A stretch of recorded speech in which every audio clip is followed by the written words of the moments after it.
BO का exam हुआ है, तो बीईओ का जो एग्ज़ाम हुआ है आज, मार्कर यही है क्या?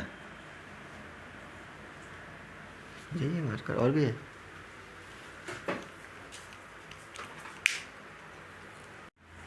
ठीक है डियर स्टूडेंट्स, आज आप सभी ने एग्ज़ाम दिया है बीईओ का, खंड शिक्षा अधिकारी। तो इसके आज हम क्वेश्चन सॉल्व कर लेते हैं जो एग्ज़ाम में आए हैं मैथ्स और रीजनिंग के। तो आप लोग मिलाइएगा कितने सही हुए किसके। तो जो आपका पहला क्वेश्चन है, हमारे पास जो सीरीज़ है वो सीरीज़ जो है वो डी सीरीज़ है ना। आप लोग अपनी सीरीज़ में क्वेश्चन नंबर देख लेना उस हिसाब से। तो जो पहला क्वेश्चन इसमें मैथ्स का आया है, इसमें दिया है दो रेलगाड़ियाँ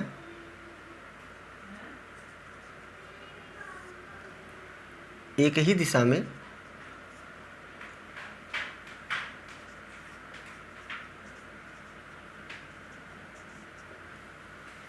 एक ही दिशा में 90 किलोमीटर प्रति घंटा एवं 70 किलोमीटर प्रति घंटा की गति से चल रही थी।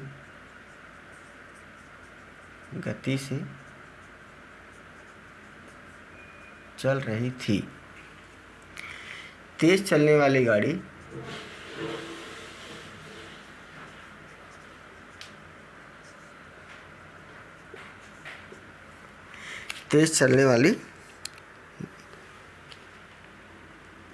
गाड़ी ने धीमी गति वाली रेलगाड़ी को, इसको गाड़ी की जगह रेलगाड़ी लिख देता हूँ,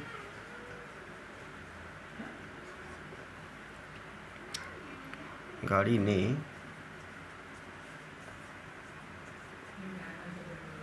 धीमी गति से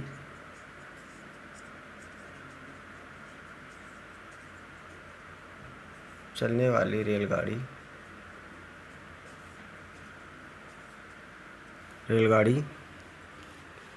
में खड़े व्यक्ति को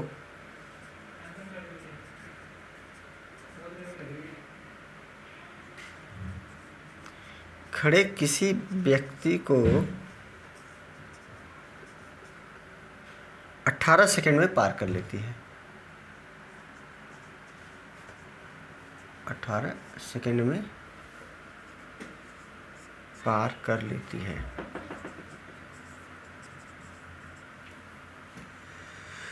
तो तेज चलने वाली रेलगाड़ी की लंबाई ज्ञात कीजिए। तो तेज चलने वाली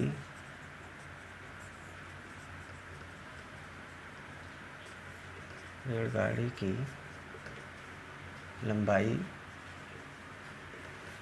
ज्ञात कीजिए। ठीक है, इसमें जो आपका ऑप्शन आया है, आपका पहला ऑप्शन है 80 मीटर, सेकंड ऑप्शन है 100 मीटर और थर्ड ऑप्शन है 120 मीटर और फोर्थ वाला जो आपका ऑप्शन है 150 मीटर। ठीक है, क्लियर। तो आपको हमने ये बताया है आप लोगों को, जब जो ट्रेनें हैं एक ही दिशा में चलती हैं, ये ट्रेन ए है और ये ट्रेन बी है, तो जब एक दिशा में चलती है तो इनकी चाल क्या हो जाती है? घट जाती है। इनकी चाल क्या हो जाती है? घटा दी जाती है एक दूसरे से।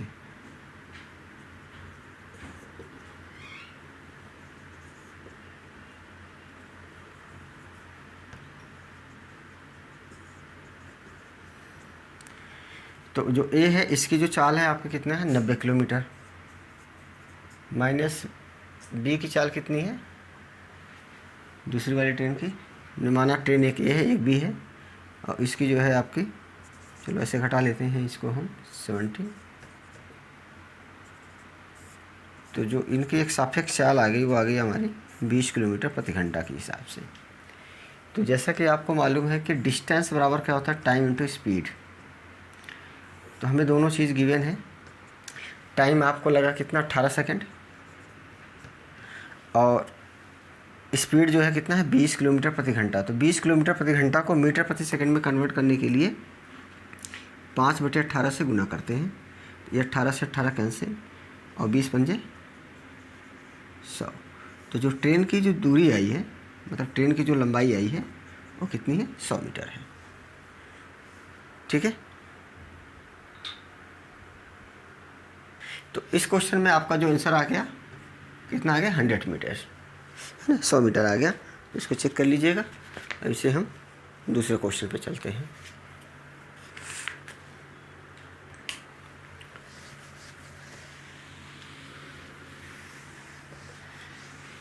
तो आपने ही किया है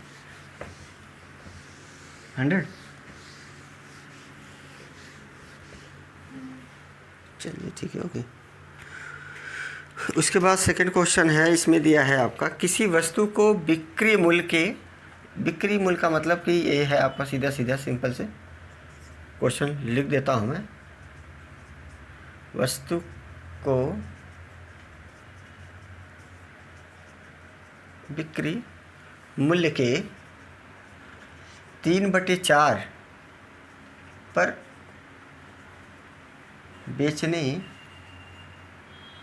पर विक्रेता को 10% की हानि होती है। 10% की हानि होती है यदि उसे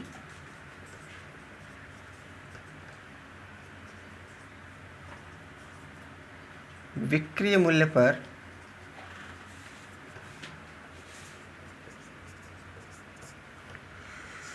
बेचा जाए तो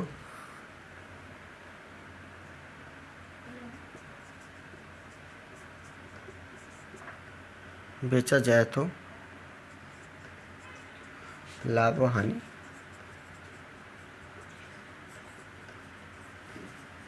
याद कीजिए।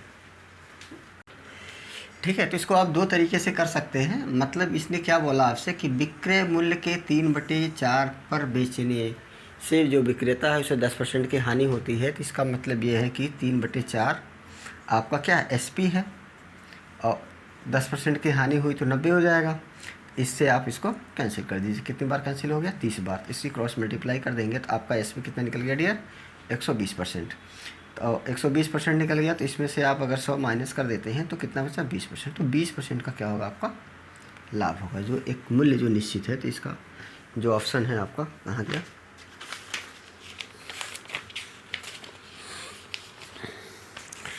तो ये हमारा सीरीज डी है। डी में जो इसका ऑप्शन है डी है और क्वेश्चन नंबर है 32 का ऑप्शन डी, ये हो जाएगा इसका। उसके बाद अगले प्रश्न पे आते हैं।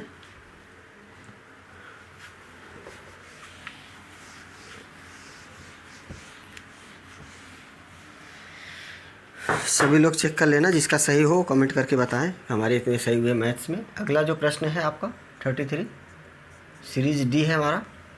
33 में आपका जो क्वेश्चन है, यदि मूलधन पर 5% प्रतिवर्ष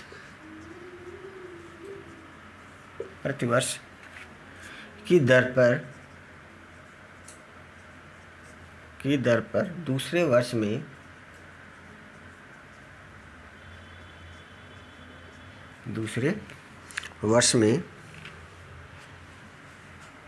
420 रुपये चक्रवृद्धि ब्याज मिलता है। चक्रवृद्धि ब्याज मिलता है तो मूलधन ज्ञात कीजिए। मूलधन ज्ञात कीजिए। तो इसमें जो आपका ऑप्शन है, पहला ऑप्शन है आपका, दूसरा, तीसरा, चौथा। पहला ऑप्शन है 5000, दूसरा है 6000, तीसरा है 7000 और आपका चौथा जो ऑप्शन है वो है 8000। तो ये आपका इसका मूलधन है। ये ऑप्शंस दिए हैं, तो इसमें से देखना है कौन सा सही होगा। तो इसको 2-3 तरीके से कर सकते हैं, लेकिन आप सीधा आप अकॉर्डिंग टू ऑप्शन कर लीजिए। तो मैंने ले लिया option number D. Option D लिया, 5% है तो 8000 रुपये का 5% आप निकालिए 1 साल के लिए। बस वेरीफाई कर देना इसको। पहले साल कितना ब्याज मिला 400, तो दूसरे साल के लिए कंपाउंड इंटरेस्ट कितना, मतलब मूलधन कितना हो जाएगा चक्रवृद्धि ब्याज के लिए 8400 रुपये। 8400 का 5% निकाल लीजिए, 100 से डिवाइड कर दीजिए आप। इसकी जब आप मल्टीप्लाई करेंगे तो कितना मिलेगा 420। तो ये पूरा कम्प्लीटली वेरीफाई हो गया है ना, तो आपका ये आंसर सही हो गया डी। बाकी दूसरा तरीका ये है, SI हो गया आपका, CI हो गया। 5% मिल रहा है आपको, 5% यहाँ मिल रहा है डियर, 5% यहाँ, 5% यहाँ, 5% यहाँ, तो 5 का 5% एक्स्ट्रा मिलेगा। तो इसकी वैल्यू आपको बतानी, इसकी वैल्यू कितनी दी है 420 रुपये। तो 420.25 मल्टीप्लाई बाई 100 की वैल्यू बतानी है, 3 to 100, देन इससे भी इसका भी 100 कर देंगे, 100 इस पॉइंट से कट गया। अब इसको जब टोटल कैलकुलेशन आप करोगे तो आपको मिलेगा 8000। ये इसका आंसर हो गया। इसमें ऑप्शन नंबर डी, सीरीज हमारा क्या है डी। अगले क्वेश्चन पर आते हैं।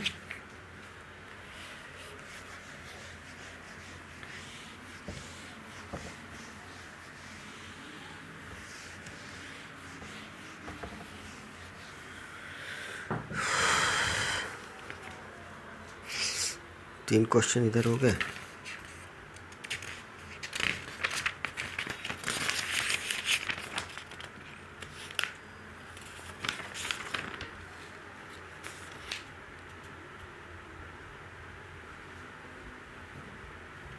ठीक है, अभी आपका है सीरीज डी में क्वेश्चन नंबर 100। क्वेश्चन नंबर 100 है। इसमें आपको HCF दिया हुआ है, आप लोग क्वेश्चन देख लेना। सीरीज डी में 100 है, HCF आपका है 21 और LCM आपका दिया हुआ है 84। और इसने बोला है कि संख्याओं का जो अनुपात है नंबर 1 और नंबर 2 का जो अनुपात है डियर, वो है आपका 1 और 4 का। ये संख्याओं का अनुपात है। आपको मालूम है कि HCF जो है कि संख्याओं में सबसे बड़ी संख्या कॉमन संख्या होती है। इसने पूछा है कि सबसे बड़ी संख्या कौन सी होगी। तो अगर HCF हमारा 21 है तो इसमें 21 से गुना कर दीजिए, 21 चौक 84, तो यही हमारी सबसे बड़ी संख्या हो जाएगी। इसका जो ऑप्शन है ऑप्शन बी हो जाएगा। ऑप्शन बी में 84 दिया हुआ है। ठीक, अगले क्वेश्चन पे आते हैं।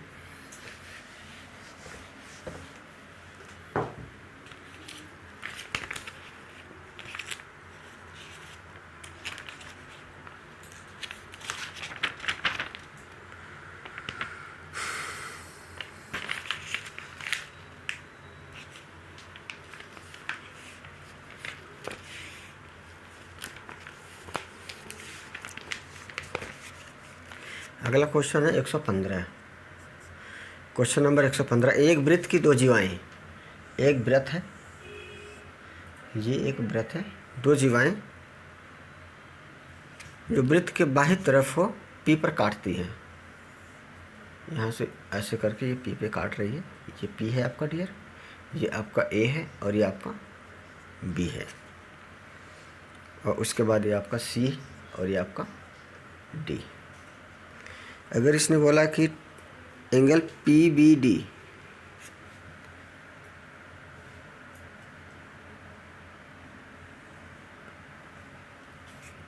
Sorry angle PAC, angle PAC,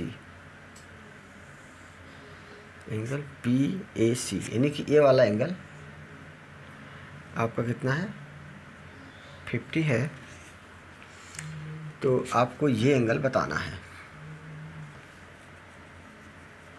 जब इसकी जो प्रॉपर्टी है, इसका जो थ्योरम है,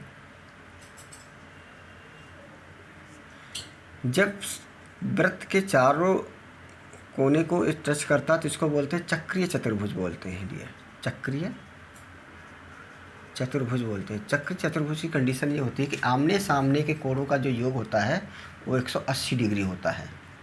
कितनी डिग्री होता है 180 डिग्री।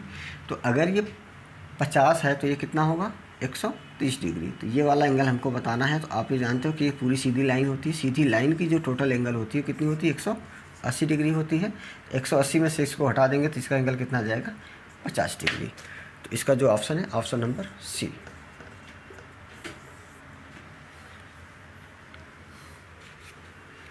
वर्ष पूर्व ए और बी के आयु का अनुपात, यानी कि प्रेजेंट आयु हो गई 5 वर्ष पूर्व, इनका जो अनुपात है 4 और 5 का है। और इसने बोला यदि ए की वर्तमान आयु, ए की वर्तमान आयु कितनी है 29, तो बी की बतानी है आपको।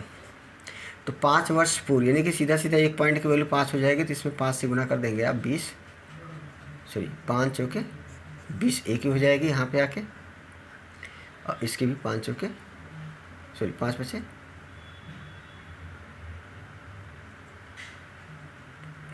क्या हो रहा है 25। तो 5 वर्ष तो पूर्व है ही है, 4 वर्ष और आगे आना है, तो 4 इसमें और ऐड कर देंगे तो कितनी हो जाएगी 29। तो इसने किसका पूछा है, ए का पूछा है।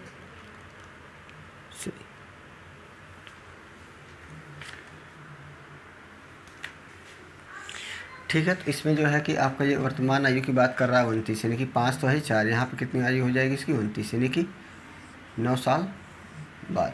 तो इसमें जब इसको आप ऐड कर देंगे 5 तो कितना हो जाएगा डियर स्टूडेंट 34 वर्ष इसकी आयु हो जाएगी। कितनी हो जाएगी 34 वर्ष। अगले क्वेश्चन पर आते हैं झट से। हाँ, इसका जो ऑप्शन है आपका क्वेश्चन नंबर 114 का ऑप्शन नंबर डी है, सॉरी सी।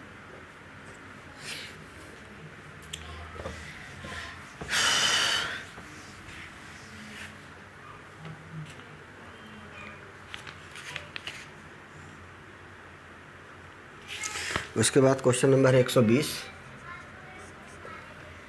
ये दिया है x बराबर 2 प्लस 1 सही 2 सही 1/3 प्लस 2 सही 2/3। तो हमें बताना है x³ माइनस 6x²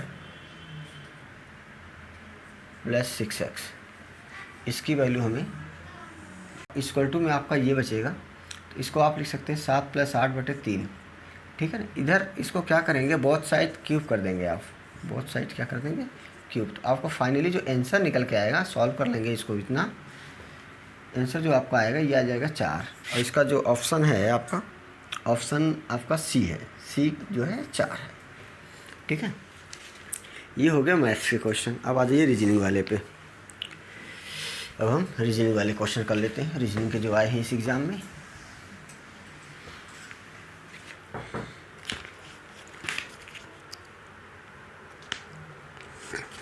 तो हम पीछे से चल रहे हैं। क्वेश्चन नंबर है आपका इसमें 113 क्वेश्चन नंबर 100 क्वेश्चन नंबर। ठीक है, स्टार्ट करो। अब मैथ्स के मैंने सारे आपको बता दिए हैं, अब हम स्टार्ट कर दिए हैं रीजनिंग का। रीजनिंग का क्वेश्चन नंबर 113 पीछे से चल रहे हैं हम इस सीरीज में, सीरीज हमारी डी है। तो इसमें दिया है जो आपका पहला क्वेश्चन है 51 है, 11 है, 61, 64, 30 एंड 32 और 35 और 43। आपको बताना है यहाँ क्या आएगा। तो इसमें जो ऑप्शन है डियर, ऑप्शन है आपका 25, ये ए है, बी, सी और ये डी। 25 और ये आपका 27, 32 और 37। तो इसमें देखिए इस सीरीज़ में किया क्या इसने किया है कि 5 × 1 प्लस 6 × 1 इक्वल टू में 11। तो आपका ये 11 आ गया, यानी कि 5 × 1 और इसको इसने प्लस किया है 6 × 1। इन दोनों को जब ऐड किया हमने तो हमें ये मिल गया 11। इसी तरीके से 6 × 4 फिर आपका है 3 × 2, तो ये कितना हो जाएगा 4 × 6 = 24 और ये हो जाएगा 2 × 3 = 6, तो कितना मिल गया 30।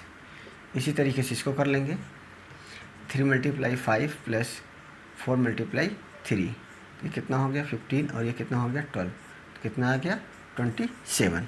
तो ये 27 आपका इसका ऑप्शन नंबर बी सही हो जाएगा।